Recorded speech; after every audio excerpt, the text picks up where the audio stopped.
recap कर लेते हैं. Let's do a quick recap of what we did in the last four sessions and the learning so far. So one more time, I just want to remind all of you that this sutta is given to a person who is ignorant about the Dhamma. Unlike in the other sutta जो हमने वासा में discuss की थी, उस पे Lord had addressed it to a group of monks or beings dwelling in the higher realm. Now you must be wondering, तो इस सूत्र में ऐसी क्या खासियत है? ये तो एट फोल्ड नोबल पाथ की बात हो रही है ना. So what is new about this sutta is the teaching which is given definitely at a very basic level, but it is very profound. How? It's very important to derive the message from the sutta as a learning. And how do we do this?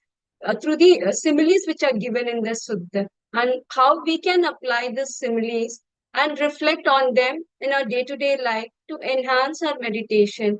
And moreover, what is important in this sutta is it revolves around the human interest and human aspect, which is involved in understanding the person's mental state. And the Lord very compassionately preaches the Dhamma. And this sutta revolves around universal truth that can benefit anyone regardless of their current level of understanding. So that makes it very interesting. And that's the strength of the sutta, making it a very valuable resource for both beginners and experienced practitioners. Now, will the kings ask for more excellent fruits of reclusive, and the Lord points out the graduated path जो अनुपम सीख कर ये training शुरू होती है. कैसे शुरू होती है? It starts with the arising faith in the Tathagat. After the householder listens to the Dhamma and contemplates, he makes an intention, Samma Sankappo, which is the second factor of the Eightfold Noble Path, and go forth into homelessness. This entire gradual training works in parallel with the Noble Eightfold Path, as I had said on day one also, and see how each factor conditions the other factor. Once gone forth into homelessness, they live restrained in the monastic code, conducting themselves well and seeking alms in a suitable place, seeing danger in the slightest fault. This is the key learning for us, all the analogy. They keep the rules they have undertaken. They act skillfully by body and speech. They are purified in livelihood and accomplished in ethical conduct. They guard their sense door, have have uh, they guard their sense door and have mindfulness and situational awareness, and they are content. Friday को भी इसकी बात हुई थी. ये preliminary step है basically. Morality, sense restraint, mindfulness and contentment. Without this, one cannot move to the higher state of experiencing the meditation or penetrating into the nature of reality. So हमने morality, we discussed morality in depth. What did we learn from it? Once the bhikkhu goes forth into homelessness, he follows the Vinaya rules, and this is applicable for the householder in terms of five precepts or eight precepts. So under the thing, wise action, wise speech, wise livelihood. Unlike in the other, when we learn the Eightfold Noble Path, it always starts with wise speech. यहाँ पर wise action के साथ में शुरू हो रहा है. Not only it says abstain, but it also talks about the positive aspect. What is the positive aspect of wise action? Is the bhikkhu laid down the rod and weapon and dwells in full of compassion for all living beings. This is a message what we also need to take on our day-to-day life when uh, when we get upset or any kind of unwholesome state comes in our mind, then we can reflect on this analogy. Then the wise speech, that is basically verbal speech, which has you need to speak politely and truthfully, then resorts to right livelihood, samma ajivika. These precepts we have discussed in the form of short, middle, and longer sections. Now, what is the learning here? Steel is the foundation for cultivating the Noble Eightfold Path. Kiri and Uttapa, they are the guardians of the world. When we dwell in solitude, seeing the danger in the slightest fault, uh, one resorts to mindfulness and lives a blameless life, which is the Anavajya Sukh.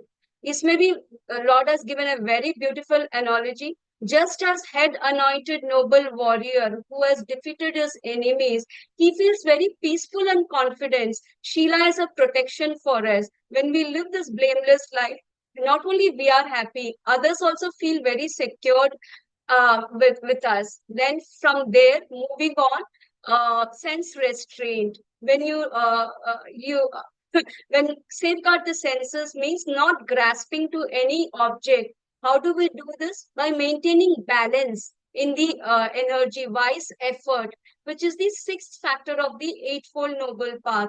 So you restrain your senses, which is fourfold. We have already discussed that in depth. And then once the bhikkhu does that, he enjoys blemished happiness. That is abhyasak sukh. So Samma Vayamo plays a key role here. So in Samma Vayamo and Samma Sati, which forms the aspect of Samadhi. So today we will discuss the day 5, the fifth fruit of recluseship, that is Sati Sampajanna.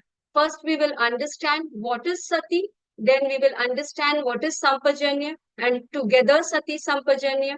जब भी भगवान ने सती को address किया है, he always referred to Sampajanya, and also then we will take it one step forward, understanding the clear comprehension.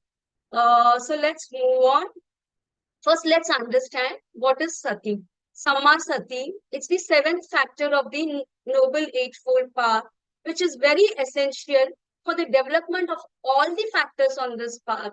Atapi sampajano satima, विनय लोक के अविद्या दो मनसन, राग और द्वेष को एक और रखकर ध्यान करना है. That is the basic thing. And how do you meditate?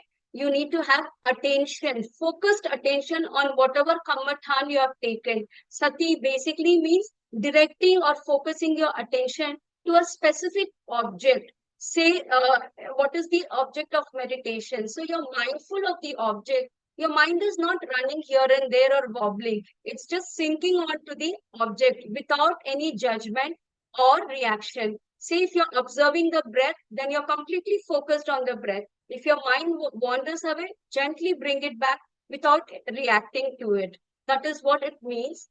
And Sammasati is not just limiting to cushion, but it is applicable 24/7 in all activities, in whatever work you do. When you're focusing your attention to the task at hand without reacting to whatever arises in the body mind complex, जो मन और शरीर पर जो भी उत्पन्न हो रहा है उसके प्रति आप राग और द्वेष नहीं करोगे, then the key thing is motivation for the practices. It improves productivity and performance. It reduces stress. You feel very calm. I think we all have experienced this when we go on the retreat.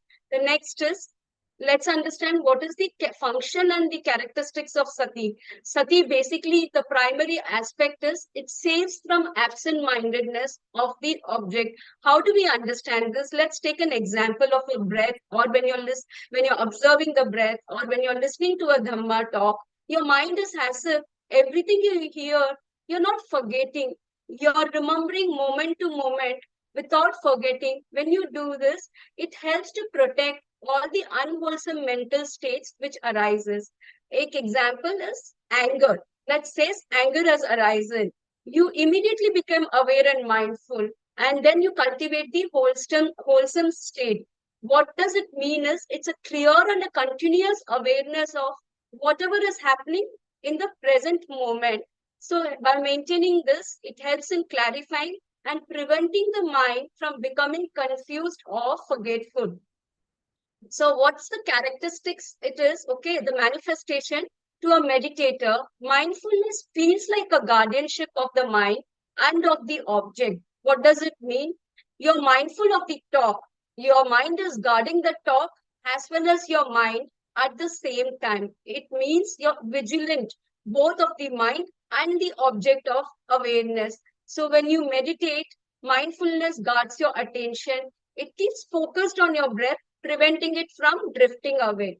Ajitta Bahidava, internal mindfulness and external mindfulness. When we interact in informal way, So when we listen, hear, or we infer from the body language, then we can have empathy and modulate our response accordingly. Sati ka proximate cause is clear perception or thirsanya, and also practice of sati itself. That means continuity of awareness. How do we understand this thirsanya? Let's say you're perceiving the breath, like how to be mindful. You will be mindful if your perception of the breath is very clear. That is, we observe very minutely. Like, let's say you focus your attention on the breath. You see whether the breath is long, short, it is passing through the left nostril or right nostril, or the 6 step process जो हमने सीखा था. सांस आ रही है, अंदर जा रही है, रुक गई है, सांस बाहर आ रही है, रुक गई है, and again सांस आ रही है. So the 6 step process, when we do this, it helps to strengthen our sanya, and then we are able to discern the mundane characteristics. Thirsanya, in short, refers to the quality of steadfastness or firmness in the perception. And the advantages, it helps to sharpen the mind. We become more and more mindful. It increases our attentiveness and it develops our concentration level. The perception, like if I'm saying something and if you're listening, and if I'm talking in a foreign language or some language which you do not understand, then there is a lot of confusion, then you're not mindful. So proximate cause ke liye clear perception is very much important. Now sati can also be referred as memory or smriti, which involves remembering, let's say, recollection of buddhanusati, dhammanusati, sanghanusati, maranusati, so on and so forth. 24 by 7, when you're mindful, it becomes a habit pattern. So as soon as some unwholesome quality crops up, we can become very alert, and it becomes a sanskar or a deep ingrained habit, to be mindful all the time. Sati also is crucial for developing other aspects of the Eightfold Noble Path. शील की बात हो रही है, वीर्य की, समाधि की, like in following the precepts. If our sati is very good, we'll become aware as soon as about the consequence of lying. Then we'll see the danger and we will not perform any such unwholesome actions. In short, it prevents us from performing any kind of unwholesome actions. Sati is helpful in understanding the nature of reality, the main 3 characteristics. And if sati is not established, we will not be able to penetrate or investigate or reflect.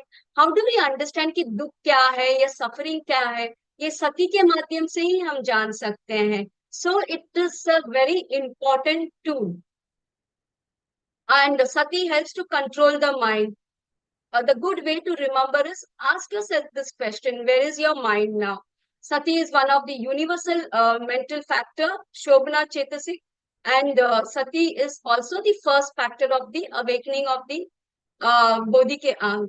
Now, in Majjhima Nikaya 117, Buddha says, that is the great 40 Sutta hai, right view, right effort, and right mindfulness keep running and circling around. So right mindfulness is the main. So we'll understand this with an example. Let's say there is an ethical decision in a sales role. Let's say there's a sales manager who's working for a software company, and there is a new product which is launched. A potential client is interested in your product, but during the negotiation process, your boss tells you to exaggerate the features which is still not there. And you know the software is good, but does not have all the capabilities. So the client is asking for. So there is a lot of pressure from your boss to close the deal. But you are aware that being dishonest will not take you anywhere. So what do you do in this situation? Right view. With right view, you are able to discern between what is the wrong speech or right speech, or what is the ethical or unethical communication. So it provides clarity. And how does this provide clarity?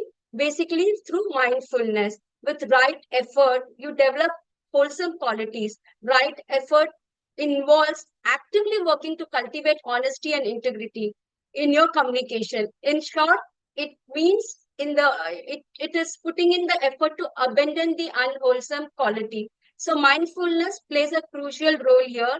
It allows you to stay in the present, being aware of the negotiation process, helps you to remember the importance of speaking the truth and the potential consequence of dishonest. So when you speak truthfully and understand it, then it fosters trust between and trust and honesty. So next is, what is mindfulness?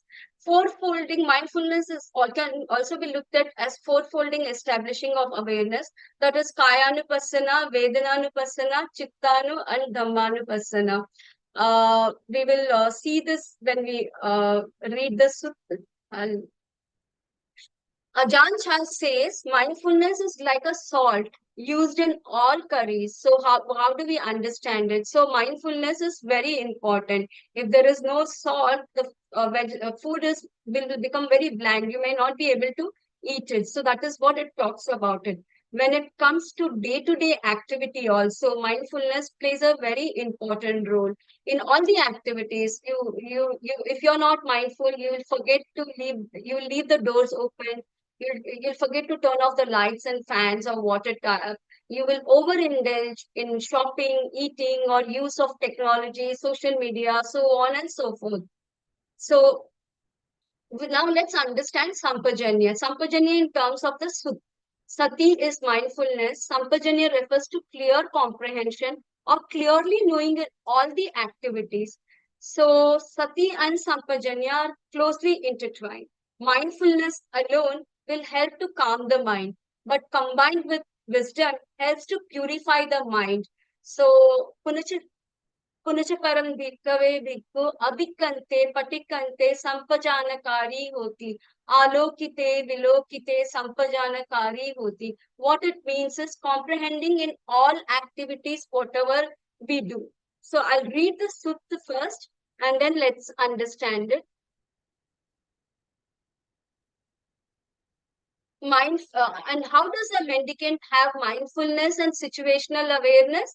It's when a mendicant acts with situational awareness, when going out, coming back, when looking ahead, aside, bending the limbs, when bending the outer rope, bowl and ropes, eating, drinking, chewing, tasting, when urinating and defecating, when walking, standing, sitting, sleeping, walking, speaking, and keeping silent. That's how a mendicant has mindfulness and situational awareness. Katancha Maharaj Bhikkhu Sati Sampajanyena Samanagato Hoti. Ida Maharaj Bhikkhu Abhikkante Patikkante Sampajanakari Hoti. Alokite Vilokite Sampajanakari Hoti. Saminjite Pasarite Sampajanakari Hoti.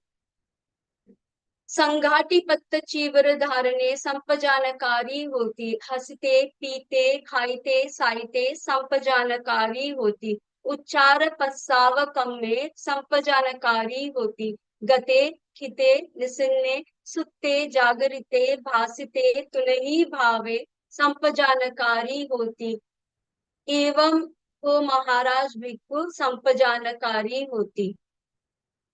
Just a minute. So we'll take from the Sutta only, and how great king is the bhikkhu endowed with mindfulness and clear comprehension.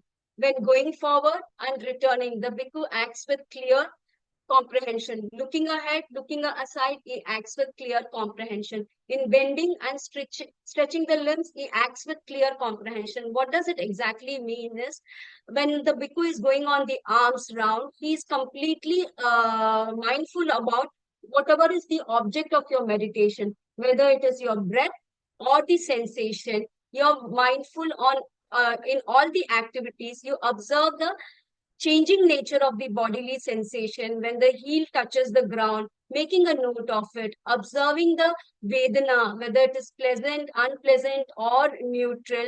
When you hold the bowl, you understand the characteristics of the different element which is predominant, what is happening within your body mind complex. So you observe all the mental and the physical phenomena which is going on, and you don't take that personally. If there is aversion, you understand that in my mind there is aversion. If there is craving, you make a mental note of it that in my mind there is craving. If there is no craving, you make a mental note of it that there is no craving. If there is no aversion, you make a mental note of it that there is no aversion. So when you look ahead sideways, he does not grasp the sight or sound which is impinging on the sense door.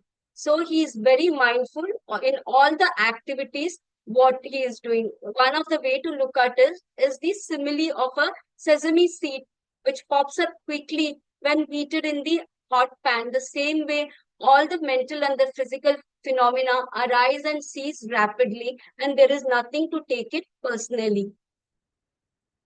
The next is the same way, bearing the outer robe, bowl, and robes when eating, drinking, chewing, and tasting, when urinating and defecating. So he observes all the activity, understand the significance and the importance of the robe, which is used for. It is not for beautification or adorning, and just to cover your body. Understand the significance of the bowl, which is given for generosity and only used for the food, and understand when you're eating and drinking, what is the impact of the food. It is only for nutriment purpose. Then you reflect on the loathsomeness of the food. Then walking, sitting, lying down. I'm going standing, sitting, lying down, waking up, speaking, and remaining silent. He acts with clear comprehension. This is basically to do with all the minor postures. These acts basically describe the daily life of a mendicant when he goes to the village for the alms round, comes back, eats the food, and then take up the meditation object of anything of walking, sitting, and you're not deluded, you remain detached. It is as if like a skeleton which is walking. It's not you who is doing these activities. Uh, for the lay practitioner also, we can do this activities in all sorts, like giving up acquisitiveness when it comes to robes, like, how much clothes we hold, like, why do we use it? Do we require it so much? We can understand what is the kind of feeling when we look at the object. Do we get attracted? Do we get excited? When we are walking or eating, we observe the bodily sensation.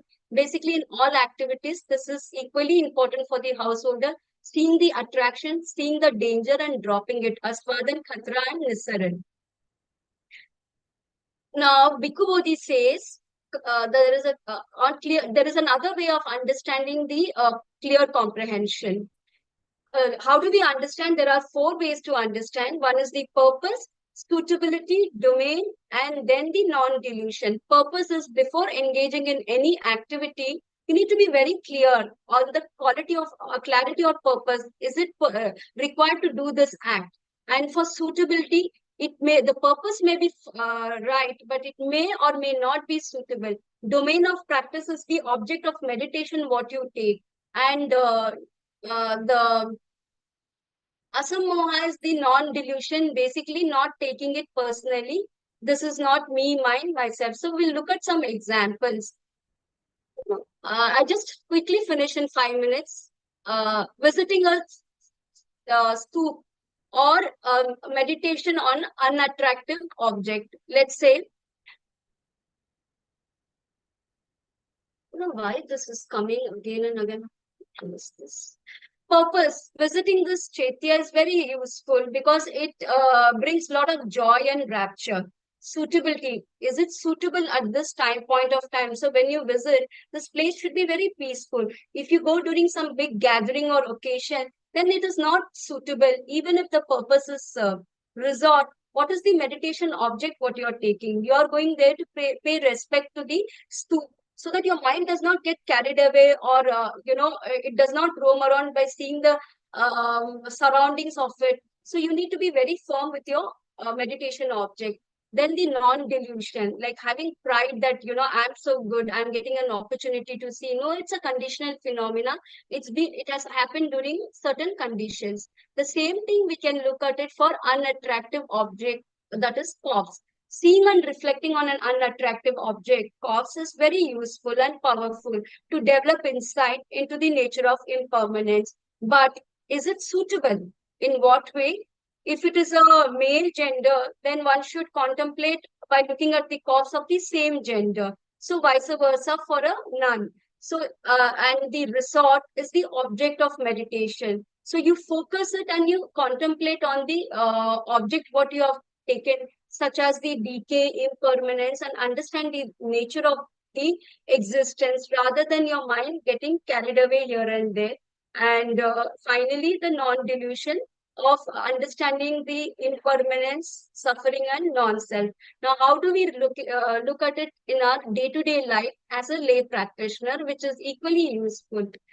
Okay, just now the purpose, suitability, and resort for a bhikkhu going on an alms round. Understand which route to take, whether this route is suitable or is it a crowded area. Alms round, we have already discussed what is the purpose. Just to get food to maintain the meditation. Resort is having the breath observation. Non-delusion is basically like understand that the skeleton is walking. The same thing goes for wearing robes. Robes are given to protect yourself from heat and cold. Arms are used only for the purpose of food and not to generate any greed or aversion. Now, for a lay practitioner, it can be useful in any profession you can take, doctor, teacher, anything. Let's say purpose is livelihood. As a doctor, your job is to serve the people in your profession. And this profession is basically due to your good past command, parmi, and so on and so forth. Suitability is the therapy or the patients whom you want to serve. And what is the resort? Medicine based. You are aware about the knowledge of the subject. Now, non-delusion, you are doing your best to serve the patient. You treat the patient, everything. There is some part which is even to do with your ancestor and the patient's good karma also. You cannot take it personally. Whatever I'm doing my best. There is nothing which is personal or permanent or take things take it very personal. So let's look at another example in Dhamma perspective. Purpose is intensive meditation for this vasa. So the purpose is very good. Suitability is, this is the time to talk about the subject of a particular sutta. A morning session, maybe 4 days a week, that is suitable. What is the resort? Study based. We have taken only particular sutta, so we can do an extensive study. Non-delusion. These are all of them who are presenting or hearing is based on the conditions and of the good karma which has come. There are so many factors which have come into force to support. So there is nothing to take it personally. So now I have given a detail about the Sati and Sampajanna. Now, what is the learning? Some of you were there in the morning also. Is it possible, like any of you can tell me what is the learning from this fifth visible fruit of recluseship?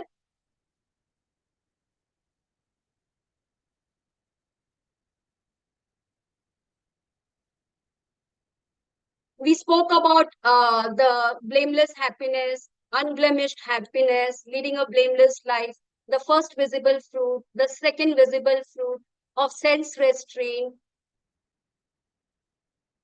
Anyone would like to? Okay. Is it jhanic happiness? आवाज नहीं आ रही है. Okay. So this Jhanic happiness.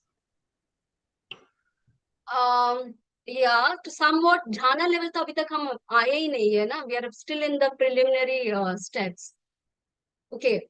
To retain the states of leading a blameless life, anavat sukh and unblemished happiness, abhyasik sukh, that is only possible if you have mindfulness. Mindfulness is the key. Without mindfulness, it is not possible to retain and continue with this kind of a state. So, the learning of the fifth visible fruit of reclusership is mindfulness is the key. With this, I'll stop.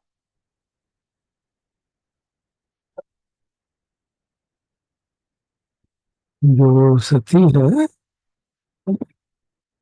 looked at by itself, it means कि हम सजगता बढ़ा रहे हैं अपने भीतर क्या हो रहा है, शरीर में, मन में क्या हो रहा है, और जो भी हो रहा है उसको जितनी गहराई से हम देखना चाहें देख सकते हैं।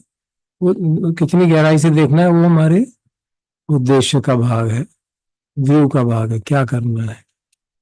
तो हमको देखना चाहिए कि सती एक स्टैंड अलोन फैक्टर नहीं है, उसके साथ राइट व्यू भी होना चाहिए। राइट व्यू होगा तो सती भी राइट होगी, नहीं तो सती जो है वो यार अटेंटिवनेस रह जाएगी। वो अटेंटिवनेस का अपना फायदा है, तो राइट व्यू का होना आवश्यक है। दूसरी बात कि एक्चुअली सती की डेफिनेशन, जो कॉम्प्रिहेंसिव डेफिनेशन भगवान देते हैं, उसमें संप्रजान हमेशा बोलते ही हैं, आतापि संप्रजानो सती माँ। तो अलग शब्द है संप्रजान, क्योंकि in practice it is a difference, but they are always held together, तभी वो एक सम्मा सती बनती है, नहीं तो वो मिच्छा सती हो जाएगी। अटेंटिवनेस, जैसे उदाहरण दिया जाता है, एक शिकारी भी बड़ा सजग रहता है कि जैसे ही शिकार जाएगा मैं उसको गोली मार दूं, दैट वोंट बी ए सम्मा सती। We have heard this example many times. तो जो एक बात गीता जी ने भी कही थी कि हम सम्यक दृष्टि, सम्यक व्यायाम और सम्यक सती को, इसके ट्रायड को हमेशा सामने ध्यान रखें।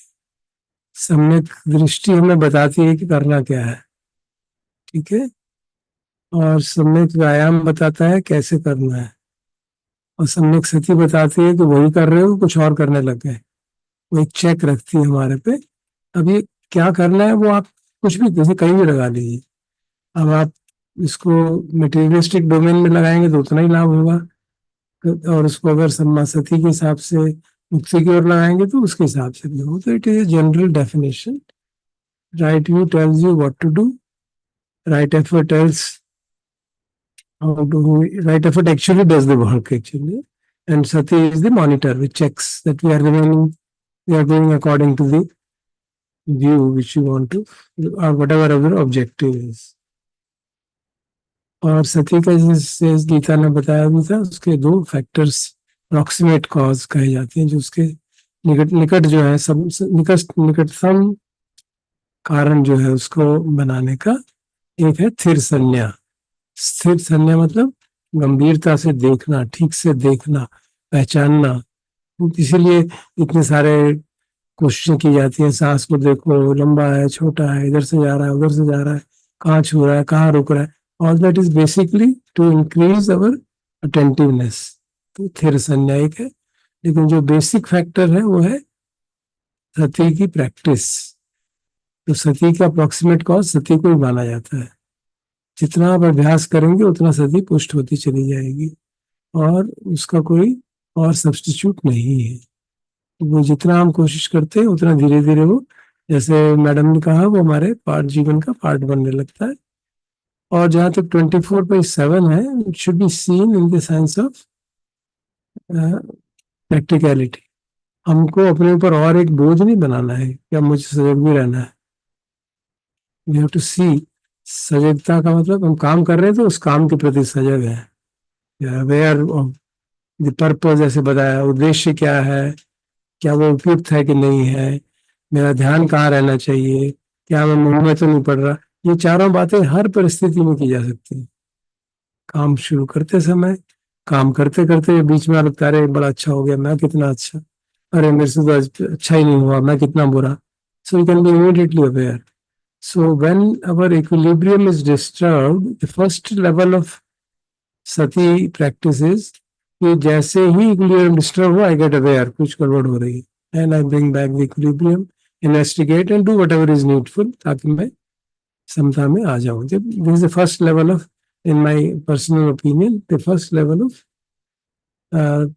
first milestone of strengthening of sati. As far as 24/7 is concerned, eating, drinking, walking, many times you can do. You're going on a morning walk, you can do that. When you're eating alone, you can do that. But if you have limited time, you may not be able to do it. But you can do it in an overall purpose. See? इसलिए कई बार हमने कहा है कि दो तरह से साधना की जाती है. एक है zoom in, you are focusing on micro level. The other is zoom out. You take a macro level. When you are walking, you take a macro level of the body and you notice it. When you are eating, you take a macro level of the eating and do it.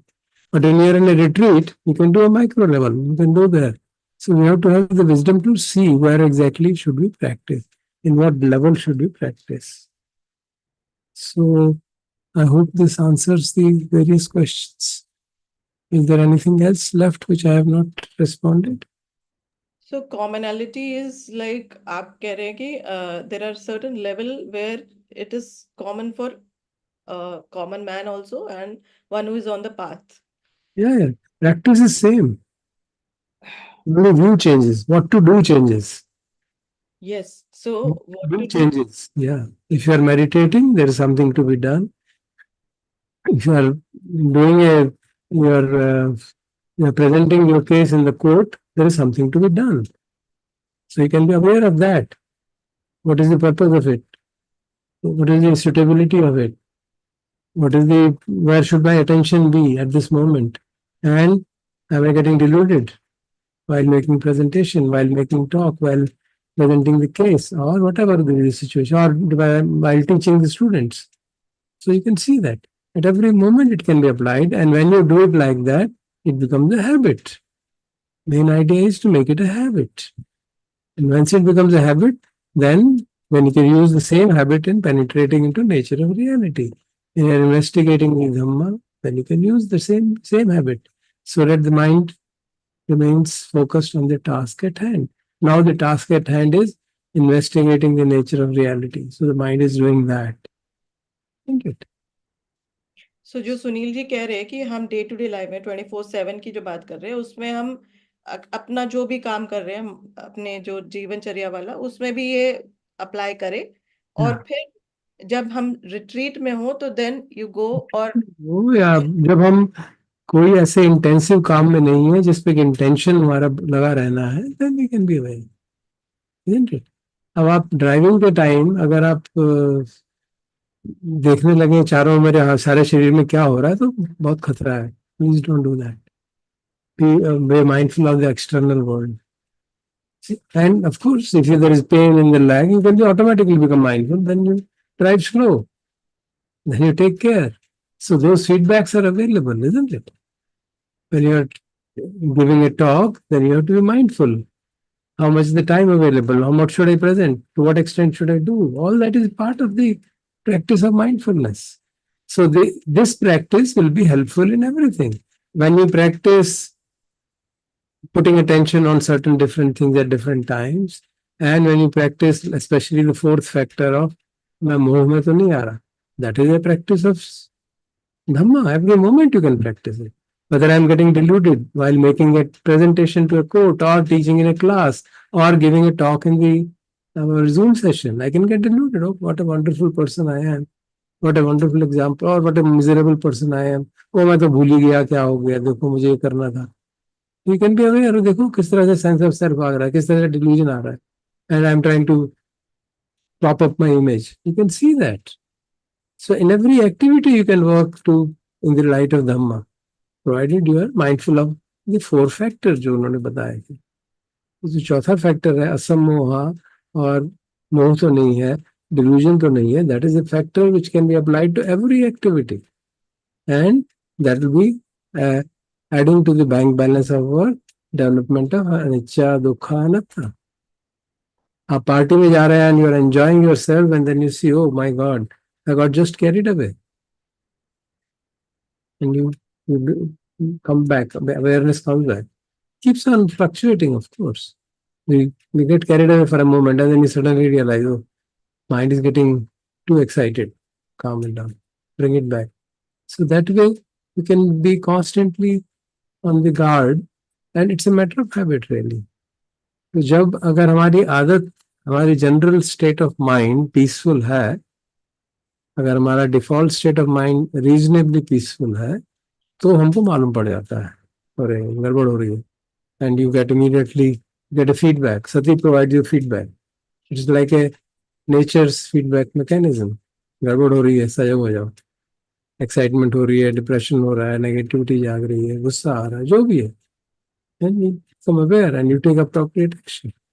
So that's why सती के बारे में भगवान कहते हैं सबत साधी को, हर चीज के लिए वो लाभदायक. बाकी सब फैक्टर्स को कहा जाता है उसको बैलेंस करो, इससे बैलेंस करो, श्रद्धा को बैलेंस करो, प्रज्ञा से, वीर्य को बैलेंस करो, समाधि से. सती को कोई बैलेंस करने की जरूरत नहीं, जितना बढ़ा सकते हो बढ़ाइए. That's it. So that's a very important teaching of the Buddha, especially about sati. Also, Sadhar, we probably can remember that mindfulness means being mindful of something. So Yeah. whatever it is that you are doing, whatever Yeah. is coming in your mind, Yeah. whatever is happening around you, you have to be Right. mindful of that. Whatever is happening within you, we either we tend to forget that usually. Precisely. Around us, people are most very mindful. I meant कोई अंदर defilement पैदा हो रही है, कुछ feeling आ रही है which is not wholesome, और कुछ राग पैदा हो रहा है, तो you should be kind of aware of that. Within us. That's why ajatta bahidda. Within us and outside, both sides. Outside, we are usually quite careful because the life will become very difficult otherwise. I find English translation here very useful because you have to be mindful of something. Sati थोड़ा सा abstract है in that sense. That's not correct. I don't advise that as a definition. Okay. Not mindful of something. Mindful of kaya, kayanupasshi, chitte, chittanupasshi, vedanasu, vedanupasshi, dhamme, dhammanupasshi. Yeah, absolutely. There are Clear. proper words to use that there. For us as followers of the Buddha, disciples of the Buddha, it's not just, that is what problem has happened with the mindfulness-based stress reduction and all that in the whole world. They've forgotten all the 4 dimensions of it and focused only on externalities. 4 foundations are the basic. So we should keep those 4 aspects always in mind. If you remember them, then something or the other will manifest. Vedana may not become appears, the chitta state may become apparent, body may create pain, that may become aware, or we may get overwhelmed by a situation. Some nivran may arise very strongly. So we become aware. Because once we have the framework, we know what is to be aware, then we'll be aware of it.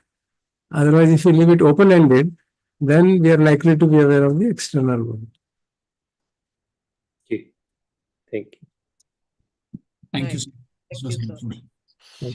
Sir वो ये जो सवाल आ रहा था अभी बार बार like how is mindfulness जो 5th fruit of reclusive.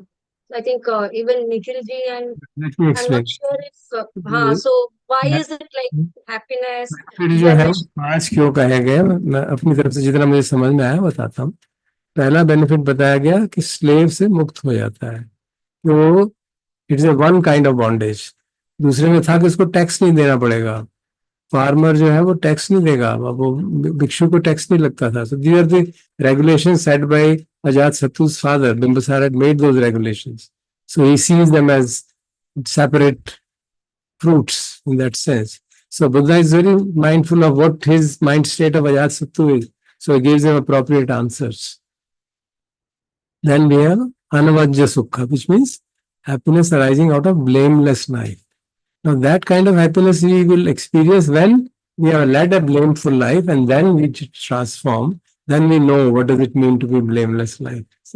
Or when we get trapped in a situation where we are forced to do something wrong, then we know how much suffering it causes. And that gives you the contrast between effect of following the Shila, that Anavajja Sukha, leading a blameless life, happiness of blameless life. Then what is the Abhesaka Sutta? Now, there in the blameless life, there may be still craving and aversion. So it's not of that level of depth as in the Abhyasaka Sukha, where you have Indriya somewhere now. You have been able to withhold temptation.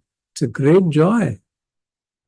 If I am given to strong, I know personally, because before Vipassana I used to practice it, I know how difficult it was. And then sometimes you succeed and you feel, oh God, I could do it. That I could resist the temptation to eat this or not do that and not do that. So that's a different kind of happiness. That's why there's a difference. And what is Sati going to do? Sati is going to stabilize them. It's going to stabilize them. वो उनको उनकी स्थिरता बनाए रखेगी, नहीं तो वो तो क्यों उड़ जाएंगे. They're just fleeting. After all, they are fleeting anyway. They are anicca. And their anicca nature will manifest very, very often if Sati is not there. So Sati acts as a stabilizing factor of that happiness. That's how we can understand the 5 different happinesses of this. And then, of course, आगे संतोष और वो जो आएंगे, nivaran and all that, we'll see. Okay? Thank you, sir. Okay. So we can now close the session.